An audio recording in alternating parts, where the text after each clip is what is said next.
Hi, welcome to Simplilearn's PMP 6th edition training tutorial. I am CMR Chandra MR, a certified project management professional, Prince 2 practitioner, ITL expert, ITL 4 managing professional, COVID 5 and DevOps. Today we are going to look at understanding what is the PMP certification, what is PMBOK, eligibility criteria to appear in PMP examination, the project management framework, the project management process groups, knowledge areas and processes. So now imagining the world where you have a project being done and you are the project manager, and how best a project can be conducted. So to make a project successful, it is required to follow a best practice. So if you have a certification, just imagine having a certification that lets the world know that you know what you are doing in project management. So PMP certification gives you all. So what is PMP certification? So the PMP, the Project Management Professional Certification, is a certification of PMI, the Project Management Institute, which is at USA. So is an internationally recognized credential for project managers. See, the certification indicates that the certified professional has a sufficient experience, education, skills and competency. Reason being, before going for PMP certification, it asks for specific prerequisites which involves experience in project management as well as formal education of project management and demonstrated skills.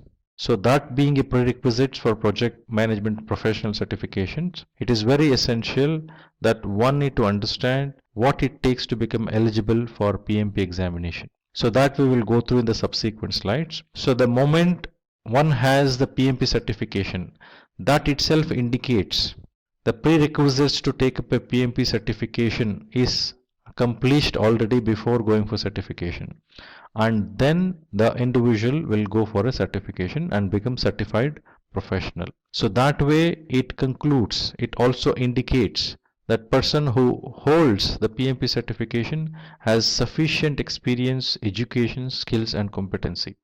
Moreover, there are more than 100,000 PMP certification holders across the globe.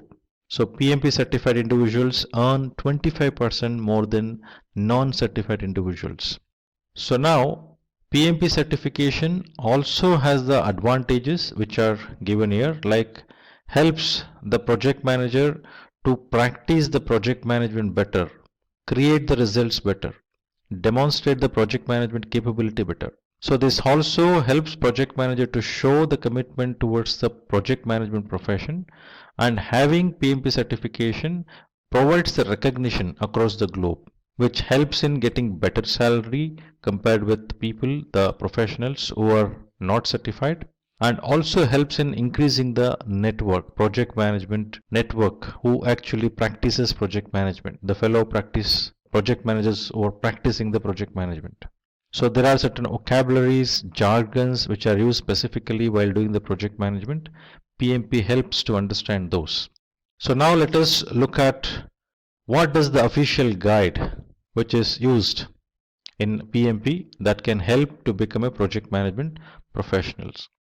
So that is PMBOK, which is referred as Project Management Body of Knowledge, or PMBOK, which is the collection of processes, best practices, terminologies and guidelines accepted as standards within the industry. So the latest edition of this is 6th edition, which was released in 2017. The first edition of PMBOK guide was published in 1996, and the 6th edition, as I mentioned, was released in 2017, and the exam format was revised from 26th March 2018. So PMBOK guide will become the basic reference to appear in the PMP examination. So one needs to go through the training based on PMBOK guidelines, so that will help them to pass the examination easily. So eligibility criteria for appearing for PMP certification examinations. So you can have two types of eligibilities which PMI defines.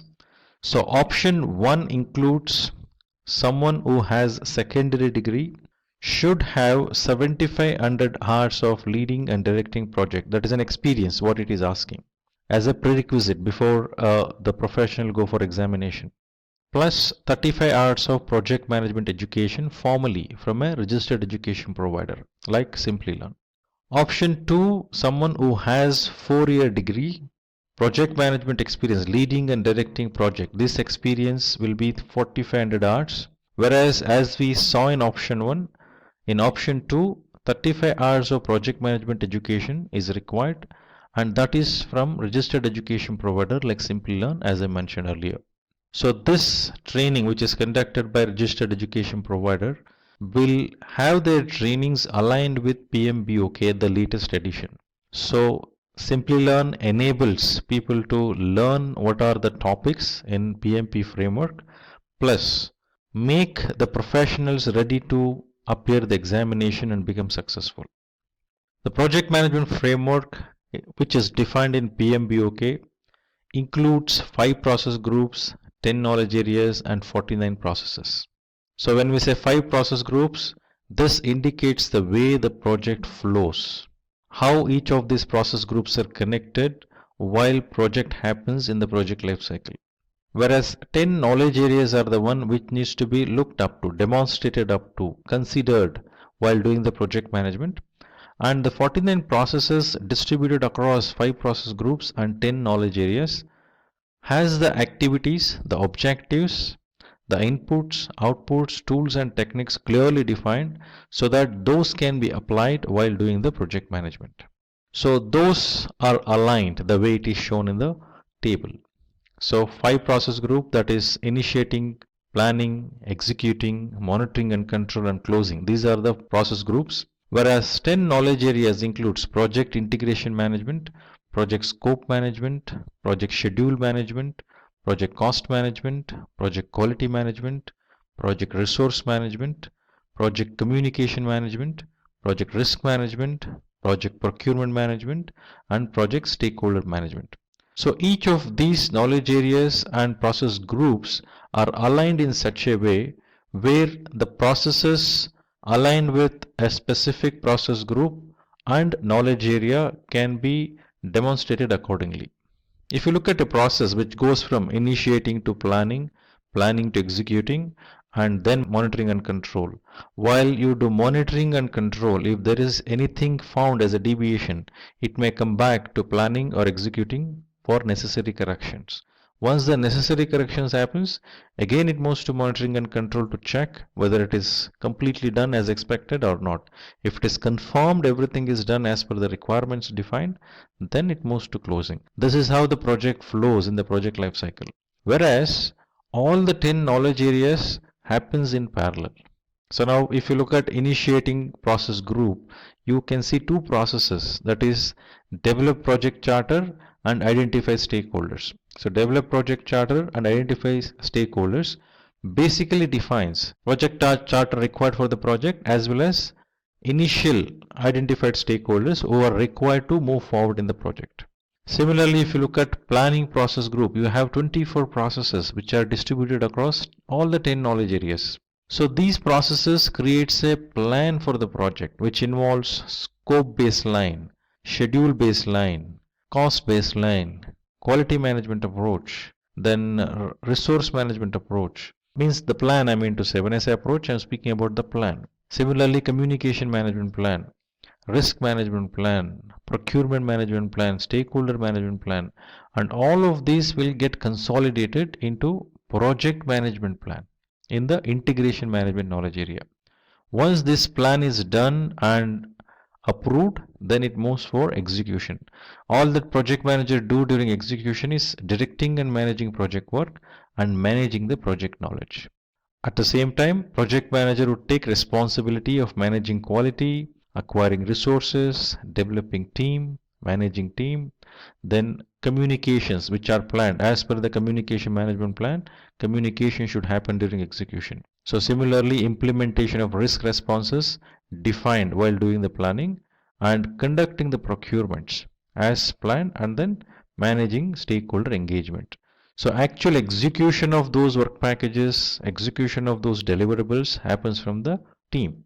Now, as those deliverables happens, the delivered products are checked, monitored and controlled. You can see validate scope, control scope. Likewise, for each knowledge areas, there is a control process which checks is that happened in execution as it was planned in planning process group. So then that is consolidated here for monitoring and controlling the project work in entirety, integrated. Similarly, performing integrated change control. Any deviations found in any of these checks which is being done in the control. Now that deviations needs to be corrected. So change will be raised. So request for change will be raised and that will be approved and controlled and necessary directions are given, approvals are given and that moves towards execution for implementation. Once it is implemented, again validation happens. Once control checks if everything is okay, then it moves to the closure. Now, activities in closure, a project or a phase involves just an activities of closure. The products or services or results which are created from the project does not go to closure until those are validated, checked, confirmed and signed off.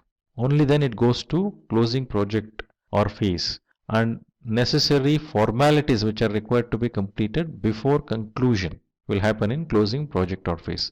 This is how the project flows. Second point which you should keep in mind is a project manager is also called as an integrator. So main focus, the umbrella view, the bird's eye view project manager should have from project integration management. So this layer, project integration management, where project manager should have an umbrella view, total view about entire project, what is happening. So bigger picture, only when project manager has a bigger picture, project manager can come to the lower levels and see are they progressing the way it is supposed to. So then go back, look at the bird's eye view again and see is it going in the right direction, which is very essential. So further, I guess we will look at each of these process groups and what happens in each of the process groups. Similarly in knowledge areas. So let us move forward. Now project management process groups. So these process groups details the necessary requirement that need to be satisfied to ensure that project resources are used efficiently, and these represents the chronological phases that all projects go through during the project life cycle. So starting from initiating stage, it moves to planning. Once the plan is ready, then it moves to execution. As the execution happens, validation checks happens in monitoring and control, and as you find some deviation in monitoring and control, for correction of the deviation it comes back to execution, or if any necessary changes needs to be done in planning also while doing these corrections, then it may move to plan, then execution and then monitoring and control.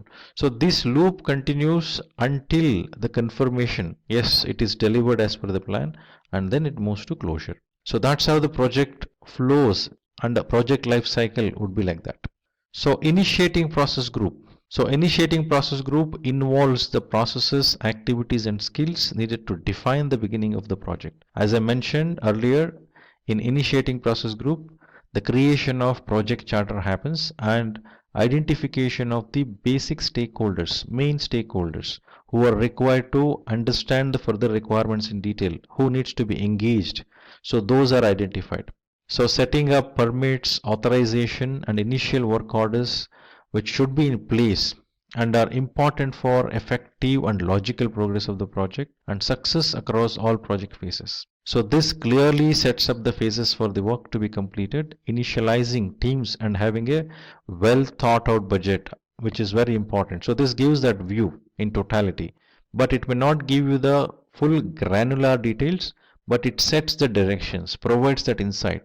And also one important thing we should keep in mind is in initiation stage, appointment of project manager happens. The formal declaration of appointment of project manager happens and project charter will be formally handed over to project manager, and that formal declaration of assignment of project manager happens. From then project manager takes over and first activity project manager does is identification of stakeholders. So next process group is planning process group, where we have around 24 processes to define the project scope, cost, schedule, quality, resource, risk, then procurement, stakeholder engagement. So comprehensive plan if it is waterfall approach, or basic skeleton plan which is required if it is agile approach. So it also clarifies the goals and expectations while putting in place the infrastructure to achieve the goals, keeping in timeline and budgetary constraints. The end-to-end view of the project is provided in planning. So this acts as a basic reference while the execution and monitoring and control happens. So based on the planning, the way it is done, execution will happen. Now next process group is executing process group, where the role of project manager is to direct and manage project work and manage the project knowledge, main activities, being an integrator of a project. Secondly, acquiring resources. It may be human resource or technology resource or any other resource required for the project. Then if it is human resource, there needs to be necessary training, development of the team, and then managing them. So a lot of team dynamics are involved. That needs to be handled. So this involves managing teams while handling time expectations and achieving benchmark goals. Team members delivers those results. Team members does all the activities and then creates that results. So team concerns needs to be addressed, because as you see the people together, the team members together, it is quite obvious conflict may occur. So conflict resolution should happen. The engagement with the team member should happen. So demonstration of work which is done by the project team, that needs to be monitored and controlled. Parallelly, which happens during the execution, monitoring and control is also happening. So project manager should look at both. So concerns needs to be addressed. Execution, is that happening as per the plan, has to be checked as part of monitoring and control while execution is happening. So bird's eye view in entirety, which says how the execution should happen, that needs to be directed and monitored. Whereas coming on ground, seeing is that happening the way it is required, that is also very essential. So next is monitoring and control process group. Now as part of these process group, as I mentioned, while execution happens, it is very essential to check, validate and control. So this process group involves processing change orders. Any deviations being found, change requests are raised. And if that change request needs some modification or changes in planning, then it goes to planning. If no such planning requirements, simple change, then it straight go to execution, change get executed, and then again validation happens. So integrated change management, which is there in this particular process group. So this also focuses on addressing ongoing budget considerations, handling unexpected circumstances that could hamper the team's ability to meet the initial project expectations. So it goes on throughout the project lifecycle. So two process groups, if you closely observe, planning process groups and monitoring and control process groups are the process groups where you see processes in all the knowledge areas. Otherwise, if you see an initiating process group, it is only two processes. One is in integration management, other one is stakeholder management. If you look at execution, you don't see in scope, time, cost and risk management. Similarly, if you see closing process group, only one process, which is in initiating process group. So these are the only two process groups, planning process groups and monitoring and control process group, where you see the most of the processes.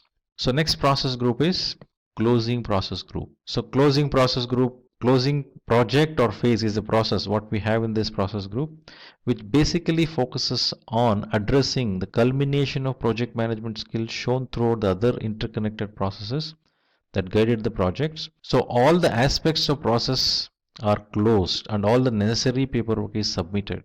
So it can lead to great reviews and word of mouth referrals in the future. So all the activities which need to be done for formal closure and conclusion, which is done in the closing process group. So this is about all the 5 process group defined in the PMP framework. So now let us move towards understanding each of the knowledge areas and the different processes within it. So how many processes in each of the knowledge areas aligning with the process group, we just saw in the table, but when we look at it, understand what are those exactly. So now knowledge areas are necessary for effective project management, which can take place during any of the explained process groups. So they are 10. So those are project integration management, project scope management, project schedule management, project cost management, project quality management, project resource management, project communication management, then project risk management, project procurement management, project stakeholder management. So many people ask me, when I train the people, they ask me, how do we remember all of this? So remembering process group will be easy because it's the flow which you can remember. Then remembering the process group will be easier. But to remember the knowledge areas. So one thing you should keep in mind is initially when PMBOK were defined, mostly in until third edition or fourth edition, we used to focus on triple constraints. So when we say triple constraints, we used to tell scope, cost, and time. Now later when as the best practices evolved, as the PMBOK evolved, so it did not limit on triple constraints. It actually said six constraints. What are the six constraints? Scope, cost, time, quality, resources, and risk. So if you can able to remember the six constraints, so each of associated with each of these constraints, there is a knowledge area. Like you have project scope management, which is one of the area of constraints. Similarly, schedule management linked to time, cost management, quality management, resource management, and risk management. So out of 10, easily you can able to remember 6. Further, there are 4. Now integration management by default integrates all the 9 knowledge areas. So remembering that may not be difficult. So to consolidate this, to conduct the project properly, you need stakeholders. You need to procure something and you need to communicate. So other 3 knowledge areas remembrance should happen by linking to this. So firstly remember 6 constraints, that is scope, time, cost, quality, resource and risk. Then you have communication which needs to happen. To communicate there should be stakeholder and also there should be supply which needs to happen to the project. So if you can link like this, 9 knowledge areas you can remember. So all these 9 knowledge areas you will integrate and manage in integration management. So in fact, all the plans which are defined in rest of the 9 knowledge areas except integration management. So all those plans are called as subsidiary plans. So all these 9 subsidiary plans, that is scope management plan, schedule management plan, cost management plan, quality management plan, resource management plan, communication management plan, risk management plan, procurement management plan, and stakeholder management plan. So all these 9 subsidiary plans are integrated together and consolidated in project management plan. So that happens in project integration management. So this we should keep in mind. So project integration management, what does it do? So project integration management basically includes plans to develop project charter, a document that sets up the project and assigns the project manager created during the initiation phase. So a project management plan is also created, which is a roadmap for the entire project to become a success. So the project plan, once approved by stakeholders and sponsor, is monitored and tracked through the change log. It also directs and manages the project work. This process is monitored, analyzed, and reported to identify and control any changes or problems that could be encountered. So one thing we should keep in mind when we say project integration management, this is the only knowledge area where we see processes in all the process group. So we have process in initiating process group, we have processes in planning, we have process in execution process group, we have processes in monitoring and control process group, and also in closing process group. So project integration management is only knowledge area where it has a processes in all the process groups, which we don't see in any other knowledge area. Now next we'll look at the list of processes. Like develop project charter is in initiation process group. Develop project management plan which consolidates all the 9 knowledge areas is in planning process group.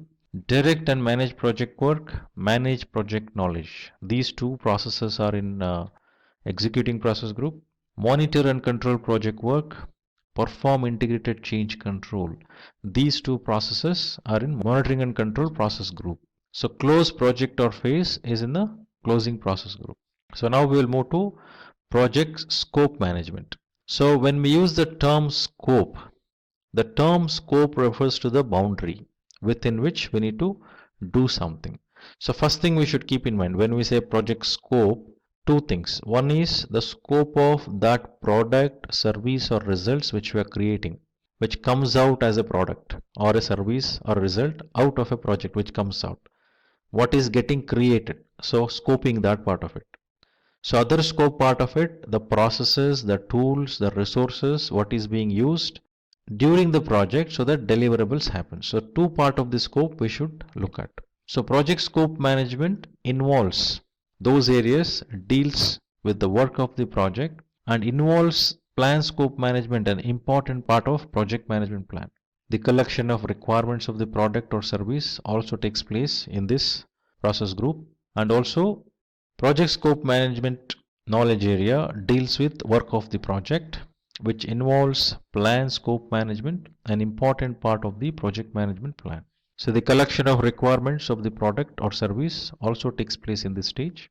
The scope of project is also defined in the scope statement. This is expected to undergo change over the course of project. The scope is validated during the project, ensuring that the deliverables are approved by sponsors or stakeholders.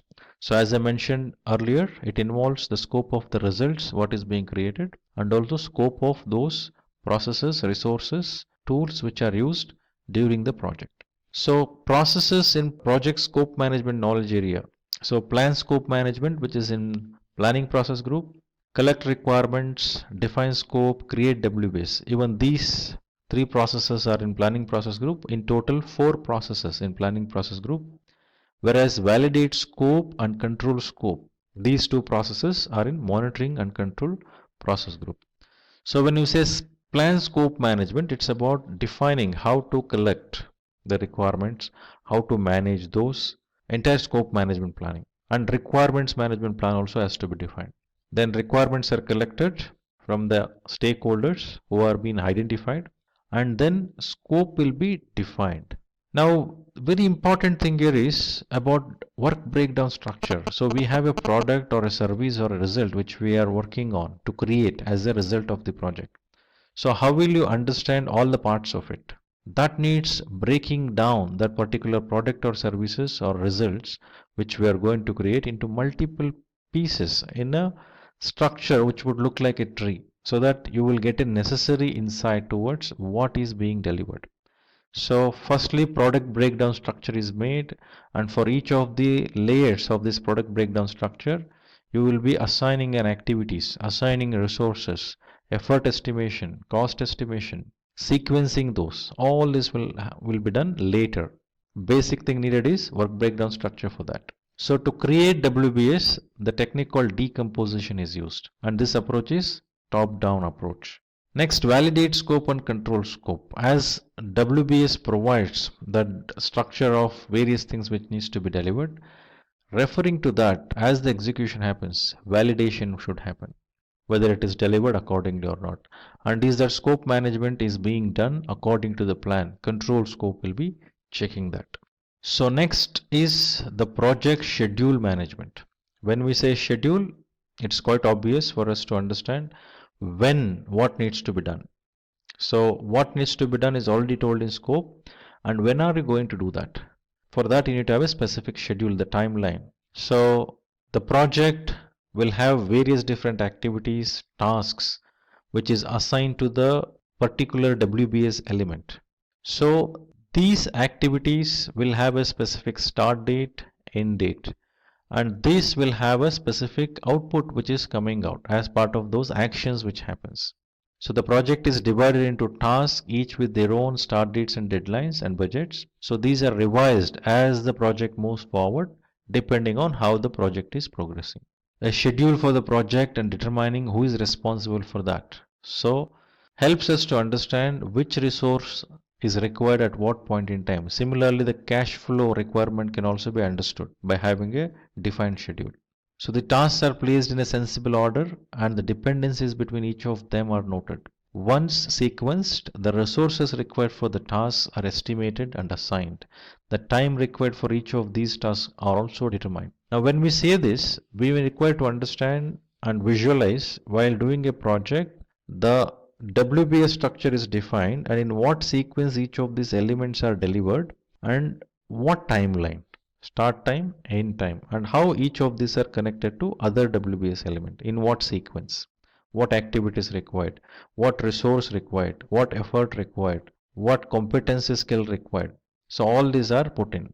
So since we schedule and sequence it, we know when is that required. So this requires working with other knowledge area very closely. When I say WBS element, it's quite obvious. It comes from scope management. When I say allocation of resources, obviously it has to work with resource management to create a resource calendars. If I say cost management, to understand the flow, money flow, cash flow.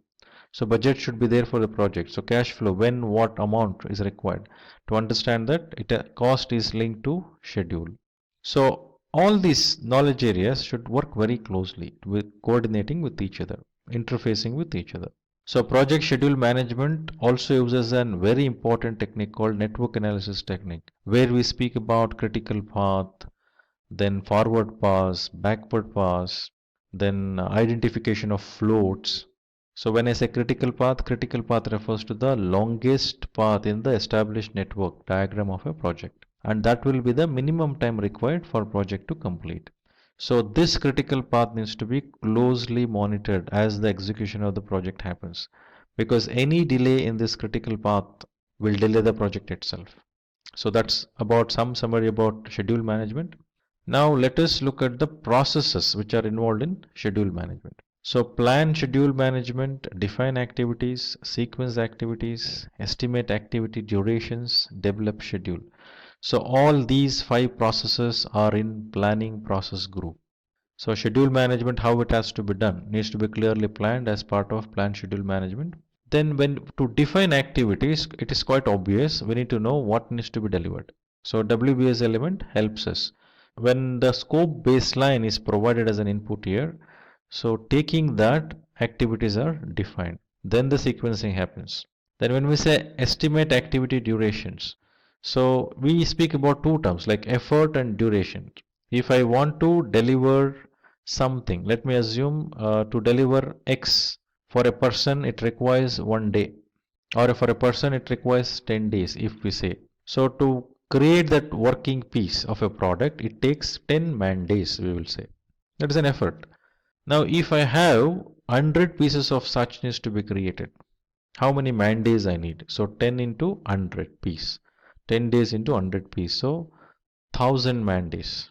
Now how many resources I have? I may have around 25 resources. Now 1000 divided by 25. It will be around, I guess 400 man days. No, I think 1000 divided by, it's about 40. So 40 man days of effort. Means that is duration, whereas effort is 1000 man days. 40 days will become duration.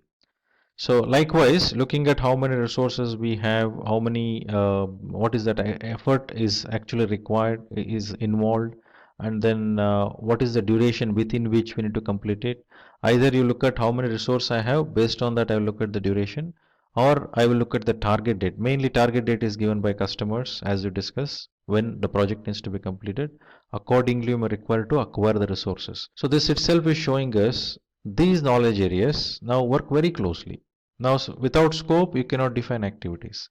Now, without understanding the activities, you don't know what is the effort. So now once you understood the effort, you know what resource, what competency, when. So you have to work with resource management. So to have those resources onboarded or acquired, you need to have money, cost. So what cost it takes. So likewise, it goes one by one elaborating. That's why you see 24 processes in the planning process group distributed across all the 10 knowledge areas. So this is about schedule management. Now I look at the cost management, project cost management. So when we say cost, it is quite obvious, it's all about money. What money? The expenditure, the outgoing money. So project incurs cost. If any individuals, I keep getting these questions in a lot of trainings. So is checking the revenues, the invoice raising and collection of payment, is that a job of a project manager? Now when we say the project management and look at it as a project management activities, now it's all about delivering the results of the project. So when we say I need to collect invoices and to submit invoices, collect payments, when you say that, so that doesn't mean it is part of a project management role. No. Now, if in your organization, if you have a designation of project manager or some manager or something, and invoice submission and collection of payment is also part of your job description, you have to do. You don't have any choice. So designation is totally different when compared with the meaning of the role called project manager. So any other things which are associated with your designation in the organization. It may be project manager also designation possible. Depending on what job description, what job activities are associated with it, accordingly you need to do. But when you do a project management activity in specific, when you involve in the project, so all these aspects what we are defining, that needs to be taken care 100%. Along with it, raising an invoice, collection of payment, or coordinating with some other department to find out new opportunities in the existing customer, those are all additional things which are given to you as an individual with that designation to justify many things. So as a professionals, I have a position in organization with some designations, and there is a CTC salary which is given, and that needs to be justified. To justify that, various different roles are attached to you for your designation. So that you need to look up to. Accordingly, you need to deal with. Now let us come back to project cost management. So it's about expending money, what we're speaking about, which basically focuses on estimating and allocation of budget to the project. That is first thing. One needs to estimate, approximate what cost it takes for a project. Now, what are those cost components? So where is that cost incurred? So cost is incurred to the resources acquired. Cost is incurred to the tools. Cost is incurred in all that activity what we do, right? So everywhere, the one we create a result for raw material what you acquire, the people, the technology resource what you acquire, the facility what you have. So all this involves money, the cost, expenditure. So approximation of the cost needs to be done, what it takes to complete this project, and confirm, budget it. So this involves project budgeting. So good estimation tools need to make sure that the funds are within the need of the project and stakeholder sponsors are kept informed. So estimation and budgeting cannot happen in isolation. Project manager cannot do alone. That requires to involve the experts, the domain experts, who can determine how the budget can be established, how it can change, how it can be controlled, what are the regulators needs to be kept in mind. So it considers all those processes required to do that. All the tasks which are involved like costs and combining them would determine project budget. So firstly approximation would happen. Based on that approximation, then the approximation of that will be submitted. Then the budget is confirmed after allocation. So this needs to be monitored and controlled throughout the project lifecycle. So initially I also mentioned earlier about triple constraints, scope, time and cost. So it is very important to monitor these three critically. So for that there is a technique which is used, which is very popular, earned value management, which speaks about or provides you the insight towards how the project is progressing in terms of scope, time and cost, which are basically very important ones. Then comes rest of the things, quality, resource, risk, which complements to this, right? So project cost management involves four processes, that is plan cost management, estimate cost, determine budget, which are part of planning process group, and control cost is part of monitoring and control process group. Now next knowledge area is project quality management. So when we say quality, it's all about ensuring that grades are set, requirements are clearly defined, and how are you going to ensure that inherent characteristics what are defined are accomplished. So you need to have a quality management approach, quality management plan in place. Now what quality management I should follow? There are a lot of standards, a lot of best practices. So that is based on the project environment. In which organization are you doing? In any given organization, there will be quality management practices which are followed, an approach that may require to get reflected in the projects which is being done in that environment. Or if project has a specific requirement, that specific quality management standard or practice needs to be followed, then that needs to be defined. Accordingly, the quality management should happen. So quality management is a part of entire project management plan, which speaks about quality specifications, products or service, the artifacts which are used as part of the project. So when we say quality management approach, we speak about many terms like acceptance criteria, quality criteria, customer quality expectations, then quality assurance, quality control. So all these needs to be kept in mind and brought in place. And this in execution, if you look at, there is a process called manage quality. When we looked at scope, schedule and cost, there was no processes defined in execution. But since the accountability of ensuring quality is with project manager, there is a process. Now remember, all these 49 processes defined in PMP are project management processes. These are not the processes which are for execution. So these are all project management processes. If any team member is configuring something, creating something, delivering something, none of those activities are defined as part of these processes. As plan, when you make a clear plan, like when I said create WBS, where you have the elements which needs to be delivered are defined. When you're putting an activities into it, adding activities into it, that anyway you have a domain expert to do it. Accordingly, execution happens by team members. But as a project manager, you are not involved in that in entirety. In execution, I'm saying. So project quality management will have the processes like plan quality management, manage quality and control quality. So plan quality management is part of planning process group, manage quality is part of executing process group, whereas control quality is part of monitoring and controlling process group. So the next knowledge area to look at is project resource management. So when we say resource, by default we think about human resources. So that's how the knowledge area was in the 5th edition. So it was called as project human resource management. But as the discussions happen, as the realization happened, it is not about just human resource, many resources involves technology resources, facility resources.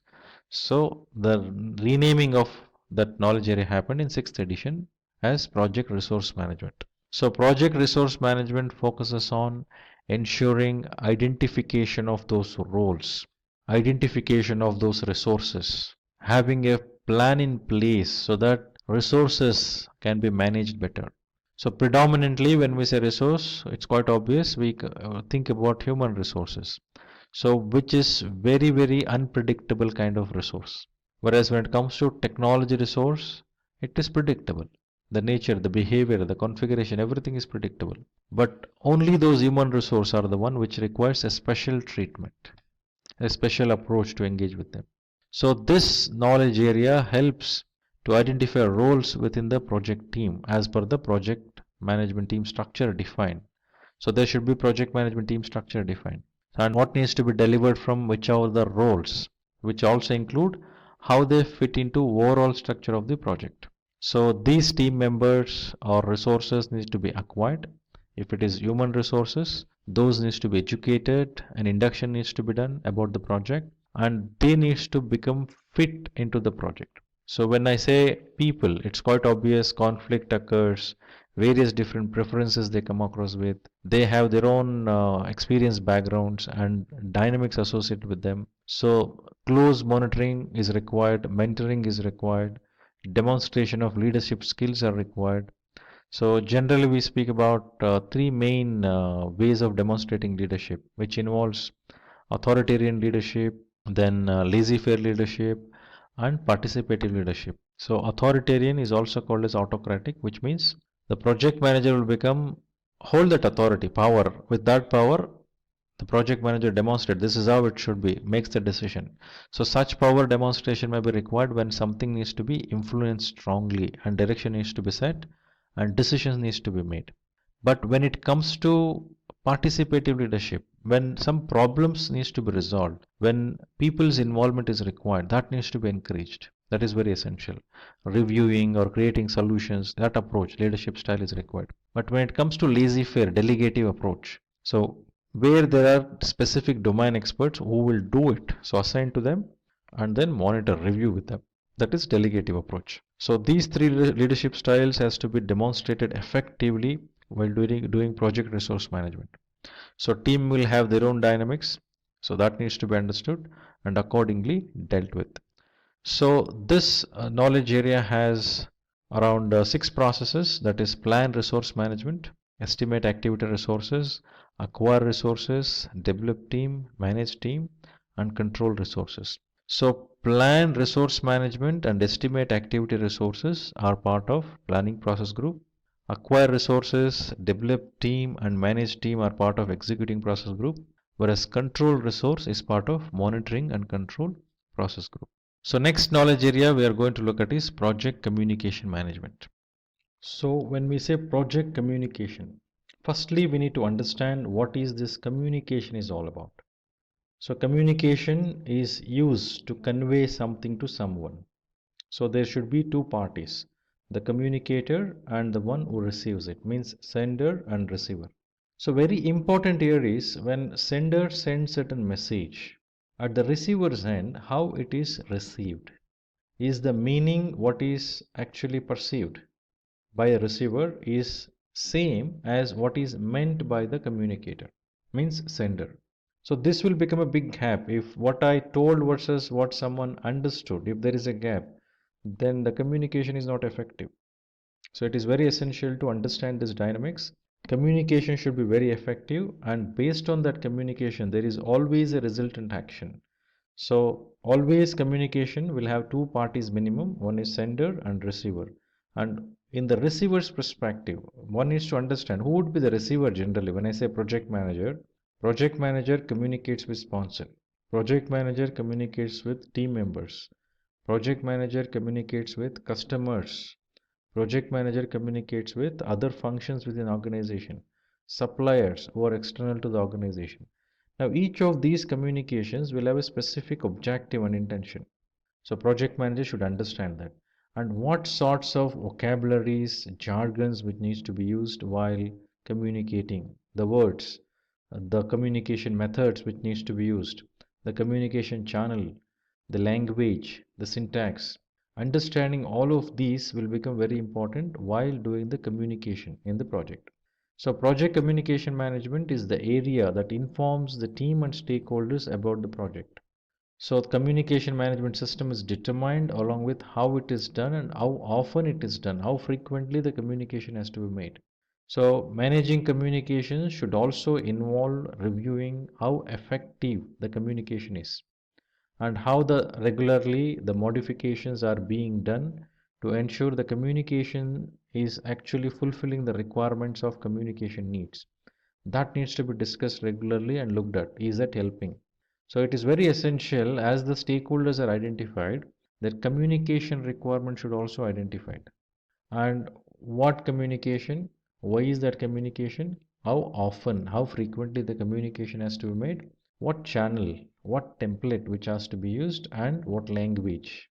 So all these needs to be understood, signed off. So when you go and inform or send a message to the sponsor, it will have specific objective of that communication. Similarly, when you send it to team member, specific objective. Here in this two aspect, the frequency will change, the language will change, the stakeholders to whom the communication is made changes, and impact it has to create in that communication will also change. So that needs to be understood. The project manager should be very sensitive about it. So communication management plays very important role, whereas 90% of the time project manager will be spending his effort and time in communicating. If that is not effective, it is difficult to become successful in project management. Now let us look at the processes in project communication management. So there are three processes, that is plan communication management, manage communications and monitor communications. So plan communication management is part of planning process group, manage communication is part of executing process group, monitor communication is part of monitoring and control process groups. The next knowledge area is project risk management. So when we use the term risk, it's all about an uncertainty, what we're speaking about. So every assignment we take up, every initiative we do, everything involves risk. Similarly, project also involves risk. So risk, which is termed as an uncertainty of certain occurrence, are both positive as well as negative. The positive risk we call it as opportunities, whereas negative risk we call it as threats. So each of this risk has to be treated certain way. So before you treat or decide on certain treatment of the risks identified, risks needs to be analyzed. So qualitative analysis, quantitative analysis has to be done and risk responses has to be planned. So the project risk management is the knowledge area which will identify how the risks are itemized, categorized and prioritized in the risk register. Similarly, risks are prioritized and qualitatively and quantitatively analyzed. So based on their impact on the project, the necessary response plan will be defined. So risk has to be controlled by reviewing the risk register regularly and removing the risks that no longer impact the project. Now, the risk once identified, mainly risks are identified, some set of risks are already identified, captured in project charter, whereas in detail risks are identified during the planning, associated with many different aspects of the project. The risk related to scope, schedule, time, cost, quality, resources, maybe procurement, stakeholders. So risks are categorized accordingly and identified. Now, this is not the list which is made, it is not an exhaustive list which is made in one go. So, this acts as a basic list. As the project progresses, all these identified risks needs to be evaluated on continual basis, and also new risks needs to be identified regularly, so that what are the kinds of risks which comes up are understood, and then response plans are accordingly taken. So, this helps in managing the risks effectively and efficiently. The processes involved in risk management knowledge area are: plan risk management, identify risk, perform qualitative risk analysis, perform quantitative risk analysis, and plan risk response, which are part of planning process group. Whereas implement risk response will be part of executing process group, and monitor risks. This will be part of monitoring and control process group. So when we say identify risk, this is when you identify the risk here and captured in the risk register. And as I mentioned earlier, this is not a list which is exhaustive. So at the moment, whatever the risks are being identified, so these risks are analyzed now as part of this planning, qualitatively as well as quantitatively. But the analysis of the risk, assessing those risks, should continue throughout the project lifecycle, because the impact level of the risk would vary as it progresses throughout the project lifecycle. Now, as we have a risk response plans defined, and for some it is already implemented, some you cannot implement, you need to make yourself ready to tackle the scenario of issues when it occurs, when risk occurs. You need to handle those. So have that capability built, or having some contingency plans. Any of such actions are taken, and project should be ready. Means when risk occurs, the impact occurred, and I'm just okay with it, that will not work. So project will get impacted. It may escalate the cost. It may delay the project closure. Many things it will happen. So proper analysis and then actions in time. Right risk response plans can be implemented. So for positive risk, for opportunities, generally acceptance or exploit or taking advantage of that would be the kind of response we will see. For the negative risk, the threats, the kind of responses what we would see is like avoid or have a contingency plan or mitigate the risk in terms of having some measures implemented. Transfer risk is another thought which is done. So if someone says avoid risk, that behavior is called as risk averse behavior, someone who don't even take risk. So if I take up this, I have the risk of so much, so I will not even take up that, such behaviors. So those are the kinds of risk responses may come across, which needs to be implemented as part of executing process group. Then whatever the plan, whatever the implementation which has happened, that needs to be monitored as part of monitoring and control. So next knowledge area for us is project procurement management. So when we say procurement, so every project involves procuring something. So a main decision which happens here is make or buy decision. So should I make it myself? Should I create myself within the organization, or should I do something or purchase something? So make or buy decision. So when I decide I'm going to buy certain things from outside, because we cannot make everything as part of our organization, because the direction of the business is totally different. If I'm a bank and I'm doing an IT project, I need not go and sit and start configuring a server. So I need not hire people who configure and then they come and sit here and I start managing them. So my entire focus of banking services, which I need to focus on, will go for toss. I should not do that. So instead I'll give to an experts. So procurement of an IT services from an IT service provider I will do. So to giving it to the experts rather than doing myself, which helps me to have that expertise coming to me. So procurement management involves in identifying those resources, the products or services which needs to be procured to use in my project, so that I need not spend time on that. So this involves identification of the suppliers, having those subcontractors, right? So they will have an engagement through a contract, and monitoring and managing them and establishing a relationship with them and engaging with them in appropriate way that is required. It is very essential to be done in every project. So that way project procurement management would guide in terms of handling all the procurements what we do from outside, external to the organization. So this knowledge area handles outside procurements like hiring subcontractors. Outside needs of projects are identified and how much they are determined. This involves a statement of work, terms of reference, request for proposal and choosing a vendor. So to do this, bidder conference happens. Floating request for proposals can happen. Request for quotation can happen. So many such actions are taken, and the processes involved here are three mainly. So plan procurement management, which is part of planning process group, conduct procurement, which is part of executing process group, and control procurement, which is part of monitoring and control process group. So the next knowledge area is project stakeholder management. So when we say stakeholder, who is the stakeholder? Stakeholders are internal, stakeholders are external, stakeholders are the one who influence, stakeholders impact, they will get impacted, they are influenced. So likewise, for every project, every initiative organization takes, there are stakeholders. For me, for my project, I need to identify all the stakeholders. So now identification of stakeholder, engaging with stakeholder, managing the stakeholders will become very essential. So as part of this knowledge area, after identification of stakeholders, the need of stakeholders needs to be understood.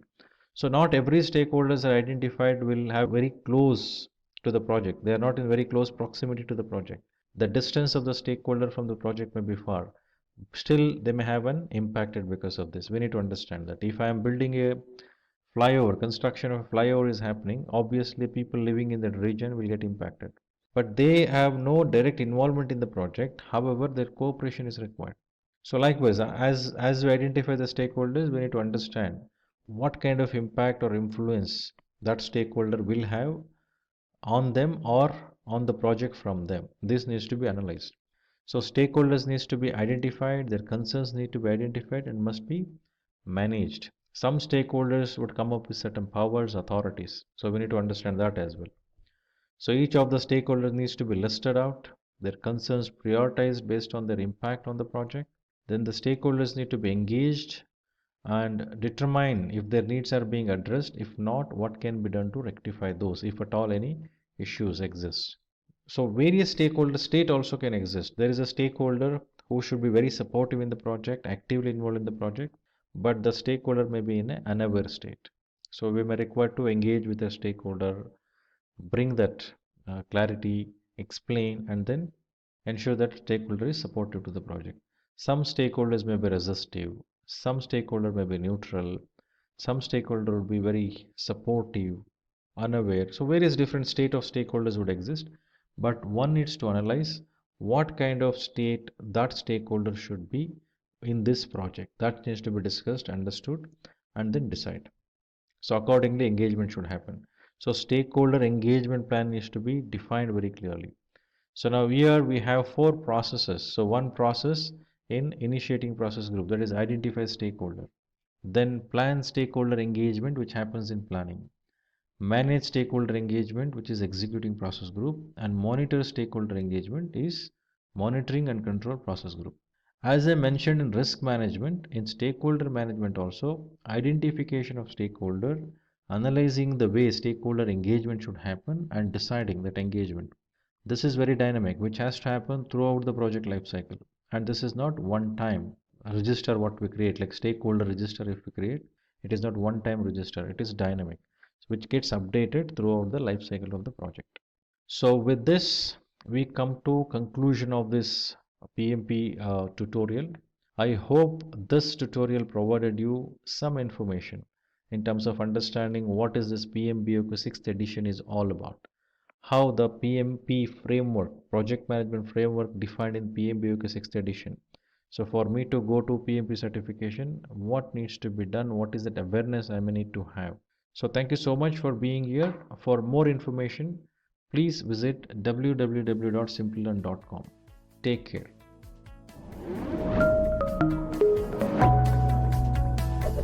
Hi there, if you like this video, subscribe to the Simplilearn YouTube channel and click here to watch similar videos. To nerd up and get certified, click here.